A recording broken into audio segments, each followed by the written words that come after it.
Hello everyone, welcome to tech buzzer academy about Punjab. मैं मिथुन इंदौरा आप सभी का स्वागत करता हूं टेक बजर के इस प्लेटफॉर्म पर। जैसे कि साथियों, आप सभी को भली भांति आप इस बात से परिचित हैं कि हम आपको जो है समय समय पर हिंदी मास्टर कैरेक्टर से संबंधित जो है एमसीक्यू करवाते हैं। तो जो ये एमसीक्यू आपसे करवाए जाते हैं, जिस पर हम जो है विचार विमर्श आपसे करते हैं समय समय पर, इसके विचार विमर्श करने का मकसद और जो हमारा मुख्य उद्देश्य है वो यही है कि हमारा मास्टर कैडर का जो एग्जाम होने वाला है, ठीक है, उसमें हम जो है सफलता को हासिल कर सके। साथ ही साथ साथियों, अगर आप मास्टर कैडर हिंदी से संबंधित हैं और आप जो है हमसे मास्टर कैडर हिंदी की जो है ऑनलाइन कोचिंग लेना चाहते हैं, तो आप जो है हमें स्क्रीन पर जो आपको नंबर दिखाई दे रहे हैं, इन नंबरों के माध्यम से आप हमें जो है संपर्क कर सकते हैं। ठीक है जी।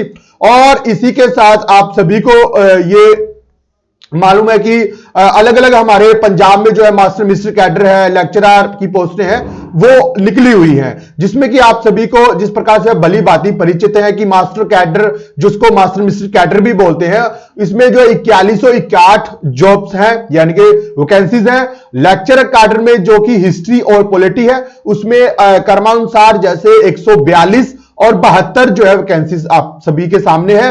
ईटीटी कैडर से है जो 5994 वैकेंसीज, आर्ट एंड क्राफ्ट 250 और पीटीआई 2000। तो इन सबसे अगर आप किसी से भी संबंध रखते हैं इनमें से, तो और आप जो है ऑनलाइन कोचिंग लेना चाहते हैं, ठीक है, तो आप जो है हमें जो स्क्रीन पर आपको नंबर दिखाई दे रहे हैं, इन नंबरों के माध्यम से आप हमें संपर्क कर सकते हैं और घर बैठे अपनी तैयारी जो है बखूबी कर सकते हैं। और आने वाले मास्टर कैडर के जो एग्जाम है, लेक्चरर कैडर के हैं, ETT, art and craft, PTI, आप जिससे भी आप संबंधित हैं, तो उसकी आप भरपूर तैयारी कर सकते हैं और सफलता को हासिल कर सकते हैं। ठीक है। इसी के साथ हम आते हैं मास्टर कैडर हिंदी पे, और मास्टर कैडर हिंदी की तैयारी के लिए आप जो है हमें जो है हमारे चैनल को, आप जो है हमारे एकेडमी को जो है ज्वाइन कर सकते हैं। इसी के साथ साथियों, हम चलते हैं हमारा प्रथम नंबर, जो प्रथम प्रश्न है जिसका हम शुभारंभ करने जा रहे हैं, तो हम उसको देखते हैं। पहला हमारा जो सबसे पहला प्रश्न है वो है, वसीयत कहानी के लेखक का नाम बताएं। वसीयत कहानी के लेखक का नाम क्या है, यह हमने जानना है। तो ए चतुर्सेन शास्त्री, बी जानकी वल्लभ शास्त्री, और सी आरसी प्रसाद सिंह, डी भगवती चरण वर्मा। तो वसीयत कहानी के जो है रचयिता कौन है, तो हमारे पास डी ऑप्शन में है भगवती चरण वर्मा। बिल्कुल सही आंसर है, भगवती चरण वर्मा की कहानी है वसीयत। तो डी ऑप्शन बिल्कुल राइट आंसर है जी। ठीक है, चलते हैं जी आगे। अभ्रम सिंह कहानी के लेखक कौन है? अभ्रम सिंह कहानी के लेखक कौन है? ए भीष्म साहनी, बी किशोर साहू, सी द्विजेंद्रनाथ मिश्र निर्गुण, डी अमरकांत। तो अभ्रम सिंह कहानी के जो लेखक हैं वो है भीष्म साहनी। भीष्म साहनी जो है उनके द्वारा रचित कहानी है अभ्रम सिंह। ठीक है, तो ए ऑप्शन बिल्कुल राइट आंसर है हमारा, बिल्कुल सही आंसर है भीष्म साहनी। ठीक है जी।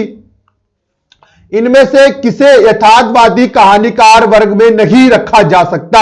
यथार्थवादी कहानीकार के रूप में जिसे नहीं रखा जा सकता वह कौन है? तो ए इलाचंद्र जोशी, बी चंद्रगुप्त विद्यालंकार, सी भगवती चरण वर्मा, या डी जानकी वल्लभ शास्त्री। तो हमने जब कहानी का अध्याय जब हम कर रहे थे, तब हमारे पास जो ए है इलाचंद्र जोशी, हमने बखूबी ये जाना था कि इलाचंद्र जोशी जो है वो मनोवैज्ञानिक कहानीकार है। मनोवैज्ञानिक कहानीकार है। ठीक है जी। इलाचंद्र जोशी हमारा बिल्कुल राइट आंसर है, बिल्कुल सही आंसर है ए ऑप्शन इलाचंद्र जोशी, क्योंकि हमने जाना है कि इलाचंद्र जोशी जो है वो मनोवैज्ञानिक कहानीकार है। ठीक है। इलाचंद्र जोशी किस वर्ग में कहानीकार हैं? ठीक है जी। तो इलाचंद्र जोशी जो है वो किस वर्ग के कहानीकार हैं? तो इलाचंद्र जोशी जी जो है वो हमने बताना है कि कौन से जो है कहानी वर्ग के कहानीकार, यानी कि उन्होंने जो कहानियां रची वो किस प्रकार की थी। क्या वो यथार्थवादी थी, ए ऑप्शन, बी आदर्शवादी थी, सी प्रगतिवादी थी, या डी मनोविश्लेषणवादी थी। तो हम सभी को मालूम है, अभी हमने कुछ ही क्षण पहले तृतीय क्वेश्चन जो हमने तीसरा नंबर का क्वेश्चन किया है उसमें हमने जाना कि मनोवैज्ञानिक थे। तो क्या होगा हमारा आंसर, सही आंसर वो होगा हमारा डी ऑप्शन, मनोविश्लेषणवादी। मनोविश्लेषणवादी इला चंद्र जोशी जो है इस वर्ग में रखे जाएंगे। डी ऑप्शन बिल्कुल सही आंसर है, बिल्कुल राइट आंसर है जी। द्वितीय विश्व युद्ध की घटनाओं पर आधारित कहानी संकलन संगीनों का साया किसकी कहानियों का संग्रह है। तो जो दूसरे विश्व युद्ध की घटनाओं पर आधारित है और जो कहानी संकलन है उसका नाम है संगीनों का साया। तो किसके कहानी संग्रह है, ए अगे, बी कमलेश्वर, सी प्रभाकर माचवे, डी श्री राम शर्मा। तो किसका है, तो सी प्रभाकर माचवे। ठीक है जी, प्रभाकर माचवे जी जो है उन्होंने दूसरे विश्व युद्ध की घटनाओं पर आधारित कहानी संकलन लिखा, संगीनों का साया। तो किसका है संगीनों का साया, जो कि दूसरे विश्व युद्ध पर है, प्रभाकर माचवे। तो सी ऑप्शन हमारा बिल्कुल राइट आंसर है, प्रभाकर माचवे। हिंदी में शिकार कथाओं के लेखन का श्री गणेश किसने किया। कहने का भाव यह है, हमसे जो क्वेश्चन पूछा जा रहा है वो ये है कि हिंदी कहानी में जो शिकार कथाएं लेकर जिन्होंने कहानियां लिखी, जिन्होंने शुभारंभ किया, कह लीजिए कि श्री गणेश का मतलब होता है किसी का शुभारंभ करना या किसी चीज को आरंभ करना, है ना, तो उसको बोलते हैं शुभारंभ या श्री गणेश करना। तो ए श्री राम शर्मा, बी प्रेमचंद, सी डॉक्टर रामकुमार भरमर, डी विवांशु दिव्याल। तो किन्होंने किया हिंदी कथाओं का लेखन, श्री गणेश जिन्होंने किया वो है हमारे पास ए ऑप्शन में श्री राम शर्मा। श्री राम शर्मा ने शिकार कथाओं का लेखन कर जो है हिंदी में जो है शिकार कथाओं का इन्होंने श्री गणेश किया। तो ए ऑप्शन हमारा बिल्कुल राइट आंसर है जी, श्री राम शर्मा। जीपी श्रीवास्तव की कहानियों में प्रधानता है। जीपी श्रीवास्तव की जो कहानियां है ना उनमें कहानियों में किस बात की प्रधानता है, ए सामाजिक घटनाओं के यथार्थ चित्रण की, बी प्रगतिवादी भावनाओं की, सी सेक्स एवं रोमांस की, डी हास्य व्यंग की। तो हमसे यह पूछा गया कि जो जीपी श्रीवास्तव जी हैं उन्होंने कहानियां किस प्रकार की लिखी थी। तो उन्होंने कहानियां जो लिखी है वो लिखी है हास्य और व्यंग की। तो डी ऑप्शन हमारा बिल्कुल राइट आंसर है, हास्य व्यंग से संबंधित इन्होंने जो है कहानियां लिखी थी। तो डी ऑप्शन बिल्कुल राइट आंसर है, बिल्कुल सही आंसर है, हास्य व्यंग की। इनमें से कौन सा कहानीकार हास्य व्यंग कथाकार की श्रेणी में नहीं आता। कौन सा कहानीकार है जो कि हास्य और व्यंग की कथाकार की श्रेणी में परिगणित नहीं होता है। ए हरिशंकर परसाई, बी अन्नपूर्णानंद, सी जनेंद्र, डी जीपी श्रीवास्तव। तो हास्य भी है व्यंग भी है, ऐसे कथाकार कौन जो है वो नहीं है। तीन ऑप्शन है हमारे पास, ठीक है, जिनमें जो हास्य व्यंग के कथाकार हैं, पर एक ऑप्शन ऐसा है जिसमें वो हास्य कह लीजिए और व्यंग कह लीजिए इस प्रकार के कथाकार नहीं है। तो कौन है वो, देखो हरिशंकर परसाई ये तो है, इन्होंने हास्य और व्यंग दोनों प्रकार के जो कथाकार हैं। अन्नपूर्णानंद भी है और जीपी श्रीवास्तव तो अभी हमने अभी जो 7वें नंबर का क्वेश्चन है अभी हमने देखा है, ये देखिए हास्य व्यंग है इसमें, ठीक है। अब रह कौन सा गया, तो हमारे पास एक बचता है जनेंद्र। तो जनेंद्र जो है वो मनोवैज्ञानिक कहानीकार है, मनोवैज्ञानिक कहानीकार कहे जाते हैं, क्योंकि इनकी जानवी है ना, सुनीता, पाजेब, तो इनकी जो कहानियां हैं वो कहानियां जो है मनोवैज्ञानिककार हैं, ठीक है, मनोविज्ञान पर आधारित है। तो सी ऑप्शन हमारा बिल्कुल राइट आंसर है, जनेंद्र जी जो है वो हास्य व्यंग के नहीं मनोवैज्ञानिक कार है, ठीक है, सी ऑप्शन बिल्कुल राइट आंसर है। नई कहानी का प्रारंभ कब से माना जाता है? कहने का भाव है कि नई कहानी जो है कब से इसका शुरुआत माना जाता है, कब से इसका जो है शुभ आरंभ या शुरुआत या प्रारंभ, आरंभ कह लीजिए, कब से माना जाता है? ए 1940, बी 1950, सी 1960 और डी 1975। तो कौन सा है? तो नई कहानी का जो प्रारंभ है वो 1950 से है। बी ऑप्शन बिल्कुल राइट आंसर है, 1950। नई कहानी का प्रारंभ जो है वो 1950 से माना जाता है। बी ऑप्शन बिल्कुल राइट आंसर है जी। नई कहानी का सबसे बड़ा वैशिष्ट्य है, क्या है? कथा तत्व का हास। यह कथन किस आलोचक का है कि नई कहानी का सबसे बड़ा वैशिष्ट्य क्या है? कथा तत्व का हास। तो वो क्या है, कौन सा है? A doctor Namvar Singh, B doctor Nagendra, C doctor Ganapati Chandra Gupta या डी प्रेमचंद। तो सबसे ये जो स्टेटमेंट है, जो ये पंक्ति है जो जिन्होंने दी है कि नई कहानी का सबसे बड़ा विशिष्ट है कथा तत्व का हास, तो ये डॉक्टर गणपति चंद्र गुप्त जी की स्टेटमेंट है। डॉक्टर गणपति गुप्त जी की परिभाषा कह लीजिए, पंक्ति कह लीजिए, उक्ति कह लीजिए, तो डॉक्टर गणपति चंद्र गुप्त की है। तो सी ऑप्शन बिल्कुल राइट आंसर है जी। कहानी पत्रिका का प्रकाशन कब प्रारंभ हुआ? कहानी पत्रिका जो है उसका प्रारंभ जो है कब से हुआ? ठीक है, ए 1950, बी 1955, सी 1960 या डी 1975।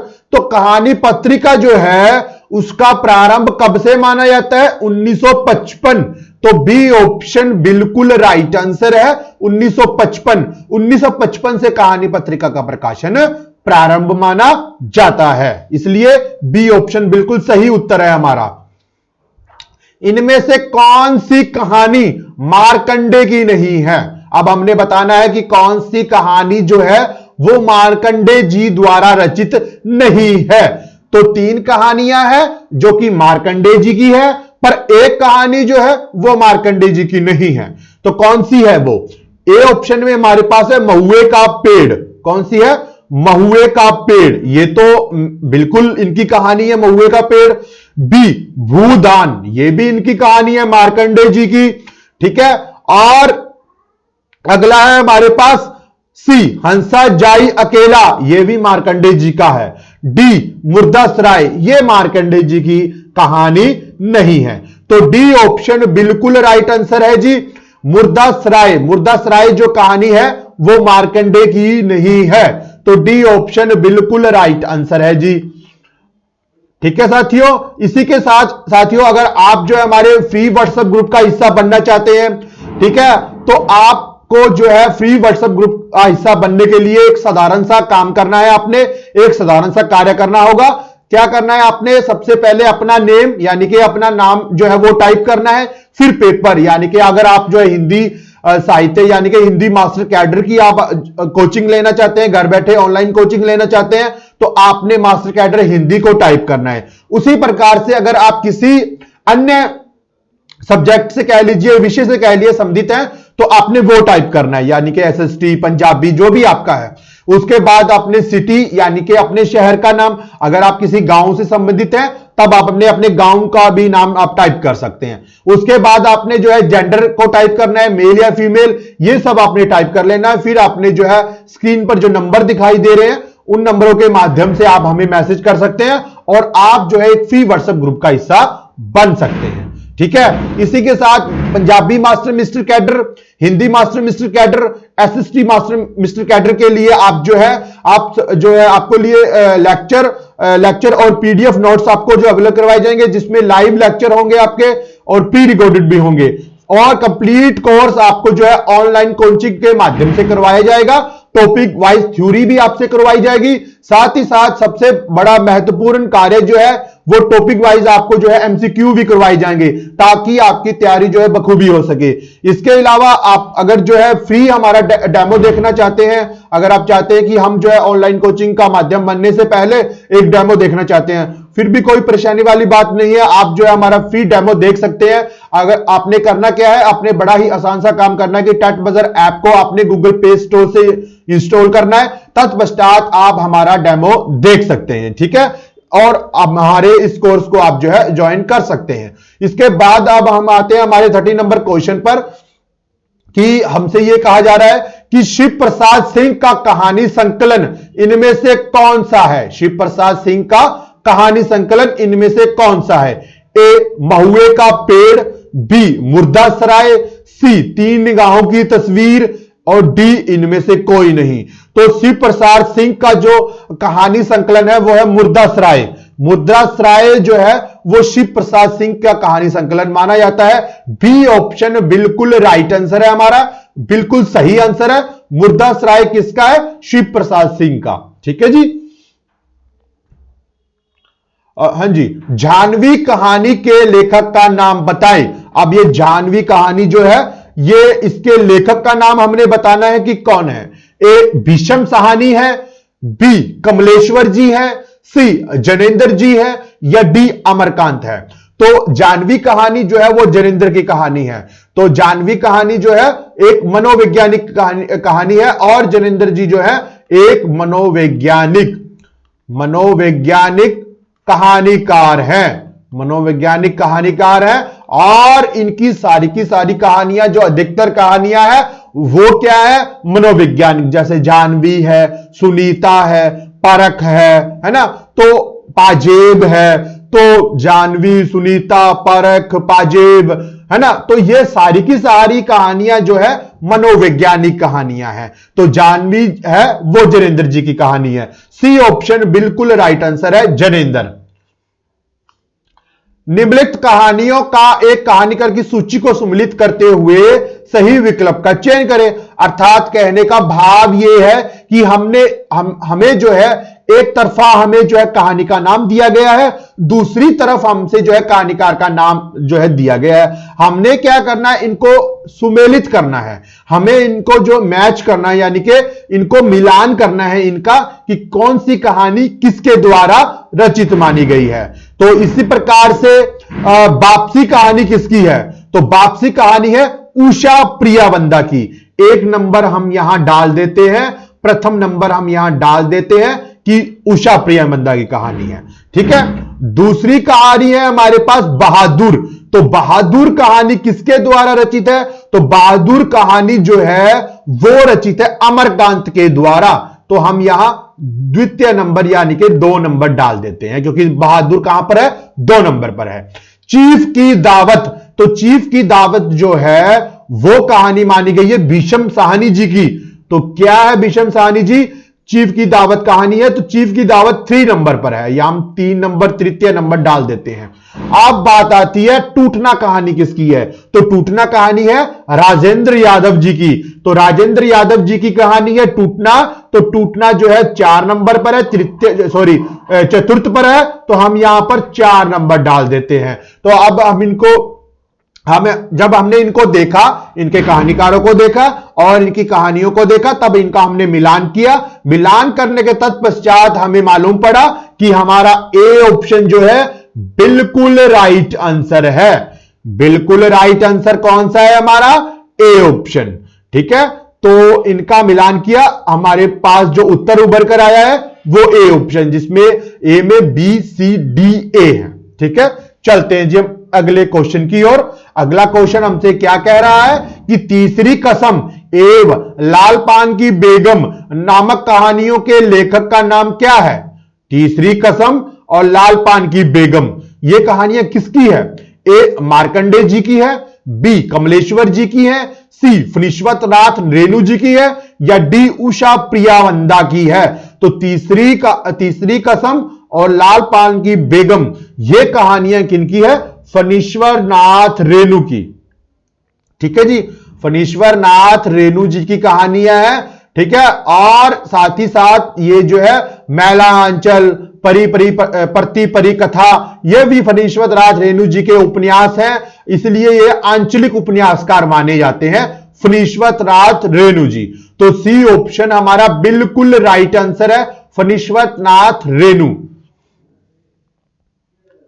हां जी, हमारे पास जो नेक्स्ट क्वेश्चन है हमारे पास वो है इनमें से कौन नई कहानी आंदोलन से नहीं जुड़ा रहा? यानी कि कौन सा कहानीकार है जो नई कहानी से नहीं जुड़ा रहा। कौन है जी वो? ए जनेंद्र, बी कमलेश्वर, सी मोहन राकेश, सी अमरकांत।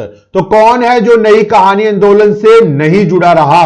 तो वो है हमारे पास जनेंद्र। ए ऑप्शन बिल्कुल राइट आंसर है कि नई कहानी आंदोलन के साथ जो नहीं जुड़ा रहा वो जनेंद्र कहानीकार हैं। तो ए ऑप्शन हमारा बिल्कुल सही उत्तर है जी। राजा निर्बंसिया और तलाश कहानी का लेखक कौन है? राजा निर्बंसिया और तलाश कहानी का लेखक कौन माना जाता है? तो ए मोहन राकेश, बी कमलेश्वर, सी राजेंद्र यादव, डी निर्मल वर्मा। तो राजा निर्बंसिया और तलाश कहानी जो है वो रचित है कमलेश्वर के द्वारा। कमलेश्वर के द्वारा रचित है राजा निर्बंसिया और तलाश कहानी। तो बी ऑप्शन हमारा बिल्कुल राइट आंसर है जी। राजा निर्बंसिया तलाश कहानी जो है कमलेश्वर की है और बी ऑप्शन में हमारे पास कमलेश्वर है। तो बिल्कुल राइट आंसर है जी कमलेश्वर। कमलेश्वर जो है बिल्कुल राइट आंसर है। कहानियों एवं कहानीकारों की सूची में सुमेलित करते हुए सही विकल्प का चयन कीजिए। अब हमने जो है एक तरफा वही बात फिर से हो गई कि हमने जो अभी कुछ समय पहले किया था कि एक पास जो है हमारे पास जो है कहानी है, दूसरी तरफ हमारे पास कहानीकार है। तो हमने हम इनका मिलान करना है जी। ठीक है, तो पहला है हमारा जिंदगी और जोंक, दूसरा है छुट्टी का एक दिन, तीसरी है मिस पाल और चौथी है कर्मनाशा की हार। तो ये कहानी है और कहानीकारों के साथ हमने इनका जो है मैच करना है जी। तो सबसे पहला है जिंदगी और जोंक, तो ये है अमरकांत की कहानी। तो यहां हम जो है प्रथम नंबर या एक नंबर डाल देते हैं। छुट्टी का एक दिन, छुट्टी का एक दिन, ये छुट्टी का एक दिन जो कहानी है ये कहानी है उषा प्रियावंदा की। छुट्टी का एक दिन, तो ये है उषा प्रियावंदा की कहानी। द्वितीय नंबर यहां डाल देते हैं। तीसरा हमारे पास है मिस पाल, तो मिस पाल कहानी जो है वो रचित है मिस पाल कहानी किसके द्वारा रचित है जी? तो मिस पाल कहानी रचित है मोहन राकेश के द्वारा। तो यहां हम 3 नंबर डाल देते हैं। कर्मनाशा की हार, कर्मनाशा की हार किसकी है? शिव प्रसाद सिंह की। कर्मनाशा की हार शिव प्रसाद सिंह। तो यहां हम चतुर्थ यानी कि 4 नंबर डाल देते हैं। तो जिंदगी और जोंक किसकी कहानी है? तो जिंदगी और जोंक अमरकांत की है। छुट्टी का एक दिन, छुट्टी का एक दिन बिताया कह लीजिए आप उषा प्रियावंदा। मिस पाल मोहन राकेश। कर्मनाशा की हार, कर्मनाशा की हार जो आपका नाटक जो कर्मनाशा की हार जो कहानी है वो शिव प्रसाद सिंह की है। इस हिसाब से हमारा जो सही आंसर होगा वो होगा हमारा बी ऑप्शन। बी ऑप्शन बिल्कुल राइट आंसर है जी। ठीक है, तो ये कहानियों के साथ हमने कहानीकार जो है सुमेलित किए हैं। चलते जी आगे की ओर। यही सच है कहानी की लेखिका कौन है? ए मन्नू भंडारी, बी उषा प्रियावंदा, सी ममता कालिया, डी रजनी पनिकर। तो यही सच है, यह कहानी जो है ये ए ऑप्शन में हमारे पास है मन्नू भंडारी। मन्नू भंडारी की कहानी है यही सच है। ए ऑप्शन बिल्कुल राइट आंसर है जी। यही सच है कहानी के लेखिका जो है वो मन्नू भंडारी जी हैं। तो ए ऑप्शन बिल्कुल राइट आंसर है। इनमें से कौन सा कहानी संकलन मन्नू भंडारी का नहीं है? कौन सा कहानी संकलन है जो कि मन्नू भंडारी का नहीं है? यही सच है त्रिशंकु, सी मैं हार गई, डार से बिछुड़ी हुई। तो कौन सा है जो कि मन्नू भंडारी का नहीं है? तो वो है डार से बिछुड़ी हुई, डार से टूटी हुई या डार से बिछुड़ी हुई, ऐसा है ये। ठीक है, तो यही सच है मन्नू भंडारी। त्रिशंकु मन्नू भंडारी का है, मैं हार गई मन्नू भंडारी। ठीक है, तो डी ऑप्शन हमारा बिल्कुल राइट आंसर है जी।